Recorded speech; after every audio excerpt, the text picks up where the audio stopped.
Good afternoon. From the KUOW newsroom, this is Seattle Now. I'm Paige Browning with a roundup of today's top stories. It's Thursday, December 11th. Catastrophic conditions continue to threaten western Washington in the wake of an atmospheric river system that's now moving out of the region. There is still potential for loss of life. And with so many impacts, we have a special show tonight focused on the flooding and its effects. Here are the top things to know tonight. 78,000 people in Skagit County are under evacuation orders because the Skagit River is way over its banks and could crest at record heights early tomorrow morning. In a press conference today, Governor Bob Ferguson said people need to listen to these orders. We understand that many folks have experienced significant floods in the past and that they may feel they can ride it out. The flooding levels we're looking at are potentially historic in nature. And so we just want to emphasize how serious the situation is. Ferguson has requested an emergency declaration, which Washington's congressional delegation is backing. Ferguson's had 2 meetings with FEMA authorities about the need for assistance. In Mount Vernon, there is a flood wall to protect the town.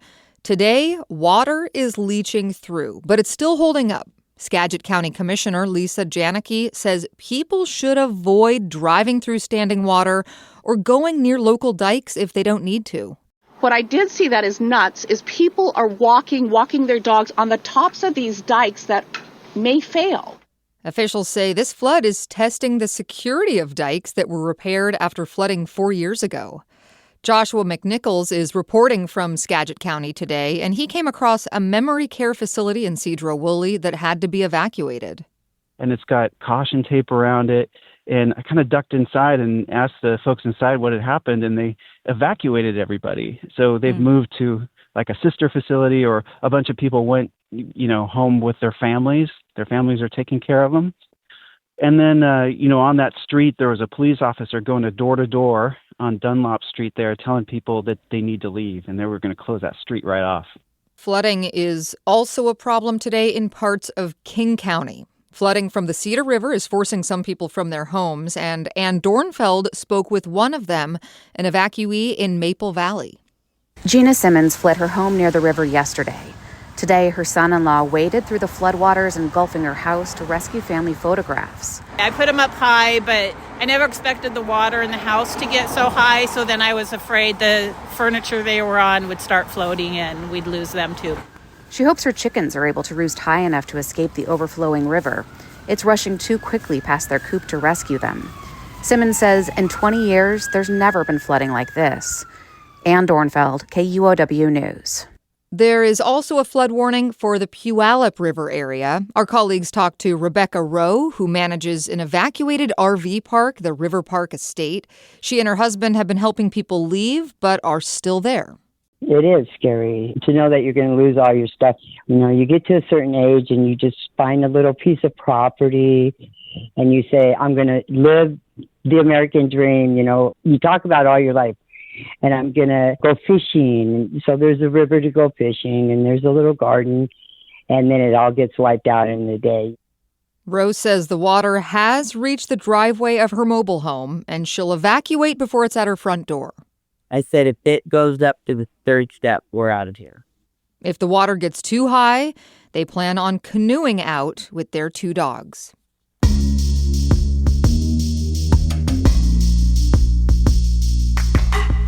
More in-depth coverage now of today's flooding. In a few minutes, we'll hear from environment reporter John Ryan. But first, Casey Martin's been reporting from around Mount Vernon today. He talked with KUOW's Kim Malcolm about what's happening there. Casey, you were there today when Governor Ferguson and emergency managers were addressing the flood situation in Skagit this afternoon. What stood out to you?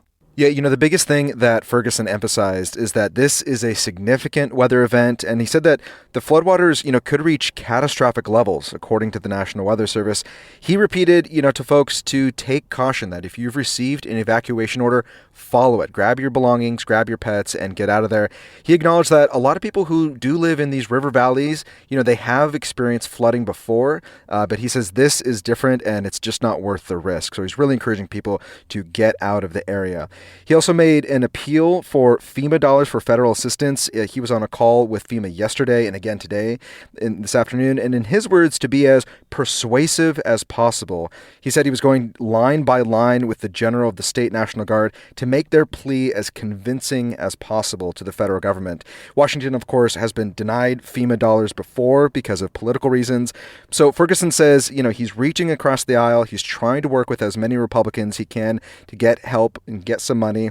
And we also found out that all 10 members of Washington's congressional delegation signed a letter in support today, just trying to get as much help as they can from the federal government. Casey, which areas near where you are today, which have been hardest hit or are bracing to be hit? Yeah, these low river areas, a lot of farming communities that are very flat. They're right at the edge of the river. Arlington and Burlington, these areas have lots of standing water all over the place. And then upriver communities like Marble Mount and Concrete are experiencing some serious flooding, a lot of water up there. And then Mount Vernon, a lot of people have eyes on this town right now, kind of bracing for the river to crest at 10 o'clock in the morning tomorrow. And people are just lining the river's edge, watching it slowly creep up the banks. We know that up to 100,000 people have been told to leave their homes now.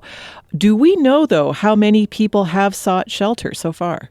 We don't know that. The sheriff for Skagit County was talking about that this morning, and they said that they are, responding to welfare checks. They are, going to houses where people have requested assistance.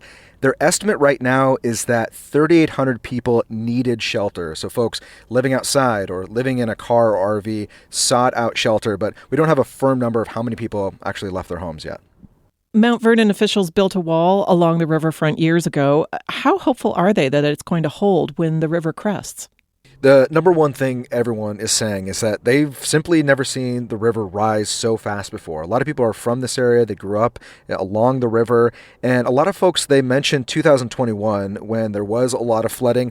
But they said, at the time, the wall held. There was a little bit leaking, coming out of the wall, especially right near the riverbanks. But people are a little bit more nervous today. They're walking along the wall, keeping a close eye on it, and they're worried about downtown. I ran into a woman named Lisa Whittle who said she loves this area. It's kind of the place where everybody hangs out. There's the farmers market there. It's wonderful. Nice flat, easy sidewalk, steps, and the little ramps there to get up and down if you're on your bicycles. The water is normally, 30 feet lower than this. There's normally a nice green bank and there's flowers and little rabbits hopping around there by the river.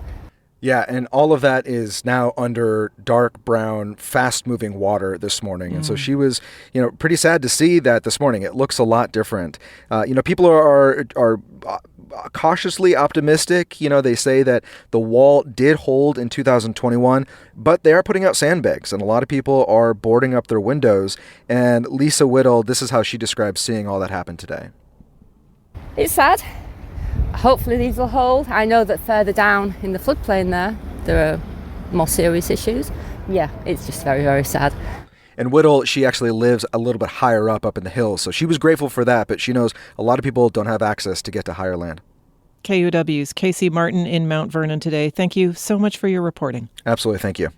Let's move now to the causes of this week's potentially catastrophic flooding.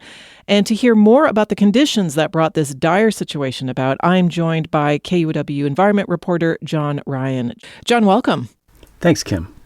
John, we experienced 2 so-called atmospheric rivers in the last week. What should people know about that term and the storm's impacts? Yeah, atmospheric rivers are natural conveyor belts of warm water. They carry that warm water up from the subtropical Pacific up to the West Coast.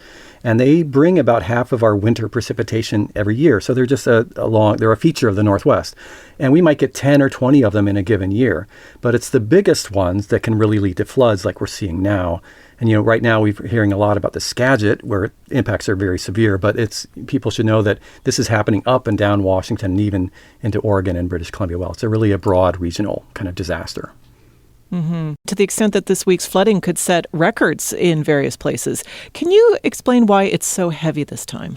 Yeah, we had 2 of these atmospheric rivers back to back. After the first one, the ground was saturated so that when the second atmospheric river hit, that water had no place to go except to run immediately off the land and into rivers.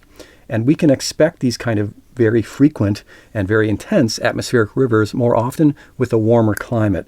Warmer air can hold more moisture, and then when it's time for that moisture to come out, it's just more intense storms. So that's kind of the future that we're looking at, is more of these bigger storms and bigger flooding.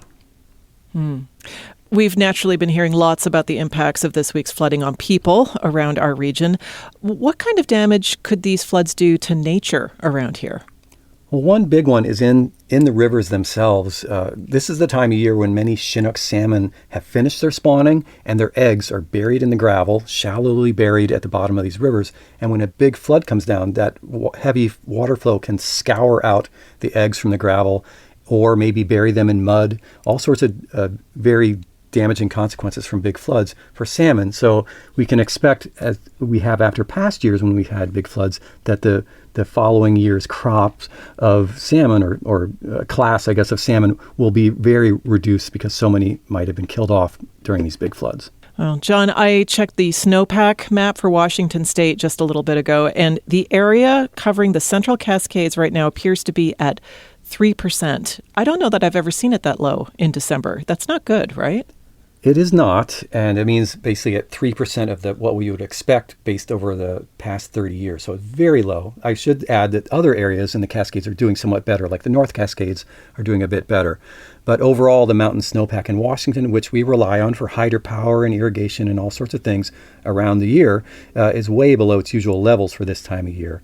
And you might think that a big storm coming, this atmospheric river, might help that, but remember, it's warm water from the subtropics, sometimes called, we used to call them the Pineapple Express, right? So it's going to be where there is snow in the Cascades. When that rain falls on it, it can melt it, and we're not expecting much help for the snowpack from this storm at all. In fact, it might actually be a net loser as more water is hitting what snow is there. Well, I know you'll continue to keep an eye on it. KUOW's environment reporter John Ryan, thank you so much. You're welcome.